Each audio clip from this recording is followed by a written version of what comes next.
Yo, what is going on, guys? It is Taylor the Fiend back again. And on today's episode, I have a brutal story for you here today. This is the story of a man who decided to help his wife open a bakery, okay? He invested his own cold, hard cash into her business. He invested into her only to find out that she was having an affair with a guy who frequented her bakery. So not only did this guy obviously emotionally invest into his wife, but he also put forward a significant amount of money, it seems, and she still screws him over. I haven't read through the full story yet, but as far as I know, she also comes back begging at the end of it because obviously the bakery couldn't survive without the husband. And when he found out, boy, did the woman have a bit of a breakdown, one would imagine. So let's jump into this story here. It is titled, I helped my wife open a boutique bakery, then discovered that she was having an affair with a regular. And I believe this is based off of a Reddit story. So, a dedicated husband poured his savings and energy into making his wife's dream of owning such a bakery a reality, but when a charming, frequent customer entered the picture, things took a devastating turn. Now, this is a little bit different than normal. Usually when the women have been, oftentimes when women cheat, it'll usually be with some sort of a work employee or something, someone that she works with. But this time it was actually a customer, okay? And the reason why women oftentimes do this is because, number one, they engage with a whole bunch of customers and employees on the regular, okay? So they're exposed to these men all of the damn time. So there's the exposure effect that's going on. But also this takes place, assumedly, well, definitely outside of the household, okay? So it's a lot easier for her to lie about this stuff when she just sees this guy, outside and away from her husband. So what started as an innocent admiration soon revealed a deep betrayal. When he unearthed the affair, he orchestrated the ultimate downfall of both his wife's business and her secret romance. So we'll see what this guy does. This Reddit-inspired tale explores the deceit and heartbreak of the story. So this guy apparently takes revenge on his wife. So we will see how that ends up. For 5 years, Ethan had been married to Rachel, a woman he once believed was his soulmate. From the early days of their relationship, she spoke endlessly about her dream of owning a boutique bakery. She loved baking. She liked the idea of running a cozy little shop. It was all she talked about, he now wrote. So this is interesting, by the way, guys, because, this is actually, as far as, inclinations to have, right? When you first meet a woman, you meet a woman that loves baking, a lot of guys in their head will be like, oh, very nice, cute. She likes baking. That's cool. You know what I'm saying? It's at least she's not talking about how she has a passion for some sort of degenerate crap. Okay, bakery is a fairly good hobby as far as all things go. And she wants to run a little shop. Cool. Sounds cool. Being a devoted husband, he worked overtime, he saved aggressively, and even dipped into his personal investments to make the dream of hers a reality. He put in 80 grand of his own money to get that place up and running. Every single detail was chosen to match her vision. Okay, so this is a guy who seems somewhat wealthy to begin with, right? And again, these dudes who are wealthy, I'm always very concerned because usually that's why the women actually go after these men in the first place, right? It sounds to me like she found this guy who she thought was wealthy, so she got with him. And then, of course, she spends the whole time talking about the bakery because she wants him to invest. Again, a lot of these women are fishing for men like this. If you're a successful guy, a lot of these men become targets for these women who want to use them to gain a leg up in life. Not necessarily because they're attracted to them, not necessarily because they actually care about them on a personal level, but rather because they have something to gain. So this guy has investments. So he's probably invested into stocks or something, or real estate or whatever. He liquidated some of it and put 80 grand of his own money into getting the place up and running. And I'm assuming that this is US dollars as well. So that's a hefty 80 grand right there, depending on where you come from. At first, the bakery did well. Customers adored the homemade pastries, and she was very happy about it. But soon, something changed. So she had a charming regular It all started when she began talking about a customer named Damien. According to her, he was a sophisticated food critic, okay, who frequently visited the bakery and showered her with compliments. She spoke about him like he was a celebrity, how he had such a refined palate. What the hell? How he always knew the best wines to pair with a croissant. Okay, this is already getting off to a bit of a sketchy start, all right? People love to see interactions like this, man, and they absolutely, one of their favorite things to do, okay, these people over on Reddit and stuff, is they love to gaslight the men, okay? So if a man says, hey, you know, my wife, there's a frequent customer at my wife's work, they frequently interact, and she talks about him a good amount. A lot of people will tell the man that he's being insecure, okay? Not me, guys. You know why? Because over here, we know a bit better. All right, we understand what crap like this can actually lead to, and how quite honestly disrespectful it actually is, right? Your wife sitting here talking to you frequently about some dude? I don't think so.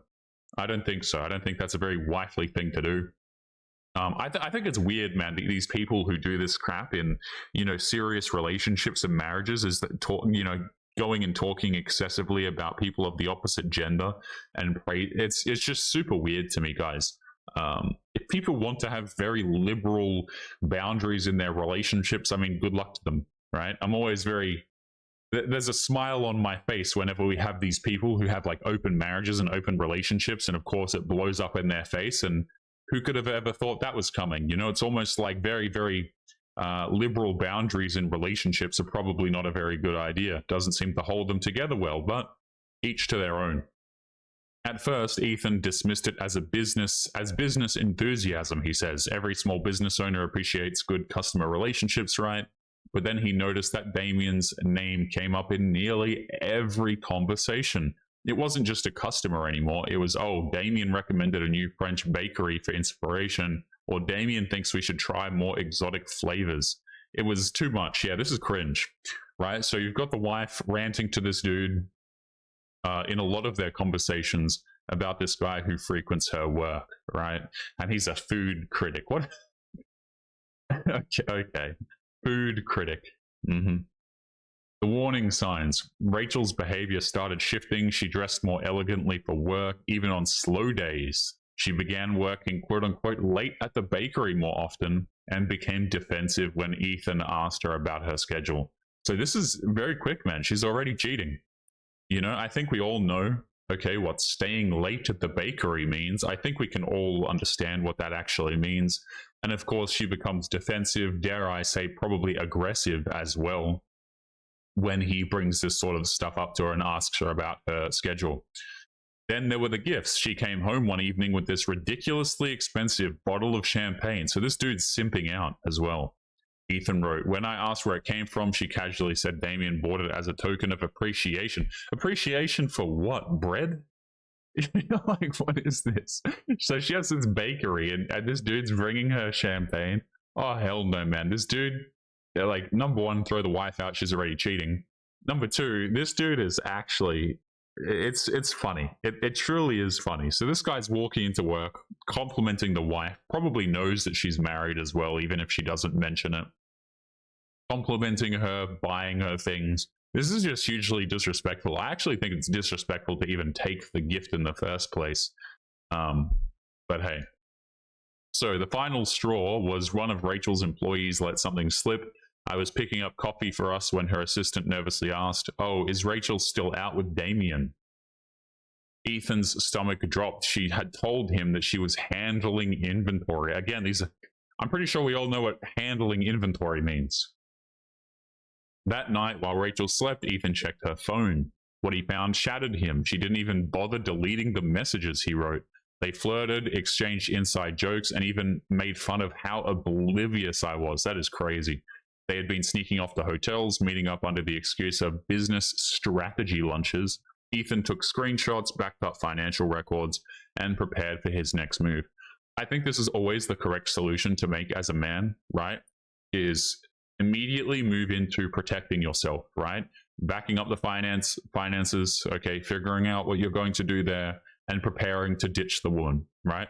I don't know if this is leading into the revenge that this man is about to take, but obviously as a dude, if you come across this stuff, Unfortunately, as a man, women can still steal from you.